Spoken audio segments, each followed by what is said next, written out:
একটি নাউন ক্লজকে আমরা কিভাবে সহজে চিনব?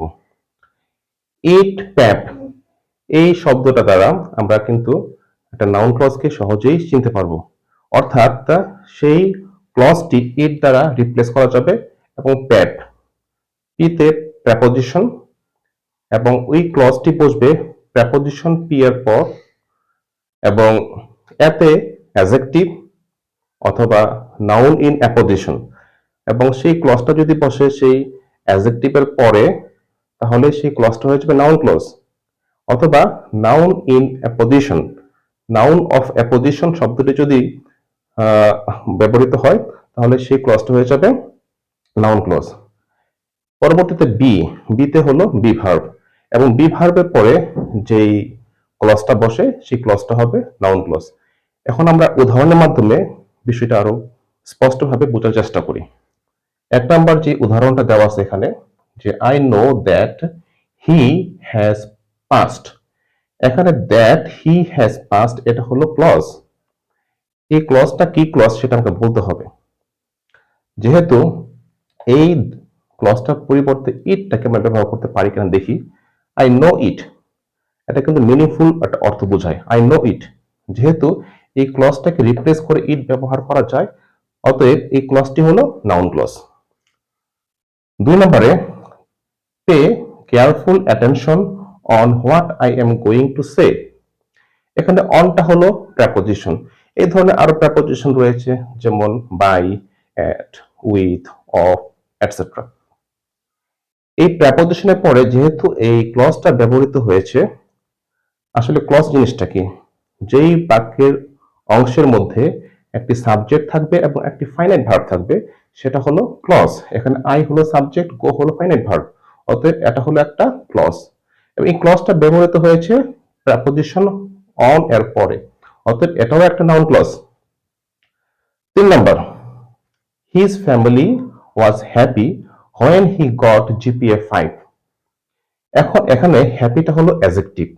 আমরা জানি যদি কোনো শব্দের পূর্বে ভেরি বা সো ব্যবহার করা হয় তাহলে সেই শব্দটা হয় অ্যাডজেক্টিভ।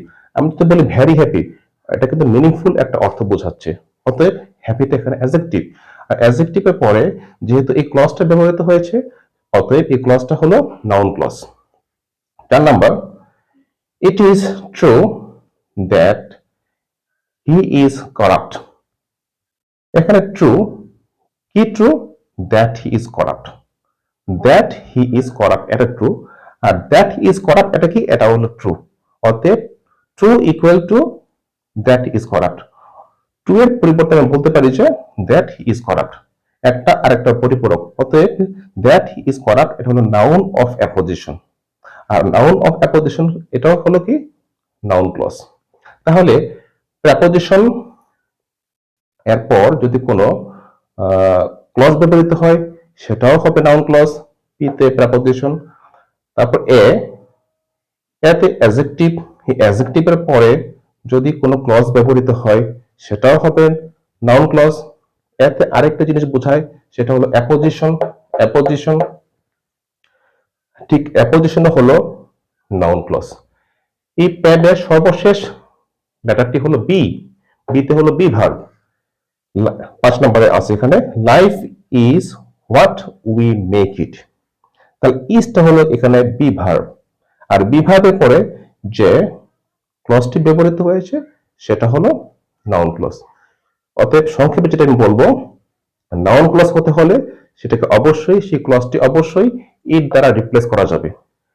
পরবর্তীতে প্যাপ পিতে প্রেপোজিশন সেই নাউন ক্লজটা বসবে প্রেপোজিশনের পরে এ মানে অ্যাডজেক্টিভ সেই নাউন ক্লজটা বসবে অ্যাডজেক্টিভের পরে অথবা এতে আরেকটি বোঝায় অ্যাপোজিশন সেই নাউন ক্লজটা বসবে নাউন অফ অ্যাপোজিশন হিসেবে।